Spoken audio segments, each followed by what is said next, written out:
வணிக வளாகங்கள் 24 மணி நேரமும் திறந்திருக்க வழங்கிய அனுமதி முடிவடைவதால் மேலும் 3 ஆண்டுகளுக்கு நீட்டித்து தமிழ்நாடு அரசு அரசாணை வெளியிட்டுள்ளது.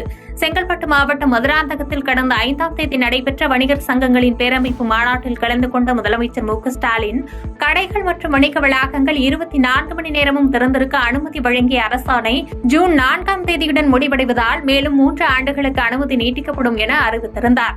அதன்படி வாரத்தின் 7 நாட்களிலும் 24 மணி நேரமும் இயங்கும் வகையில் ஜூன் 5ஆம் தேதி 2025ஆம் ஆண்டு முதல் மேலும் 3 ஆண்டுகளுக்கு அரசாணை நீட்டிக்கப்படும் என அறிவிக்கப்பட்டுள்ளது. செய்திகளை உடனுக்குடன் தெரிந்து கொள்ள கீழ்கண்ட கேபிள் மற்றும் டிடிஎச் நெட்வொர்க்குகளில் எம்நாடு செய்தி தொலைக்காட்சியை காணுங்கள். பாதகம் செய்பவரை கண்டால் நாம் பயம் கொள்ளலாகாது பாப்பா. மோதி மிதித்துவிடு பாப்பா, அவர் முகத்தில் உமிழ்ந்துவிடு பாப்பா. அண்மை செய்திகளை உடனுக்குடன் தெரிந்து கொள்ள இணைந்திருங்கள் எம்நாடு தொலைக்காட்சியுடன்.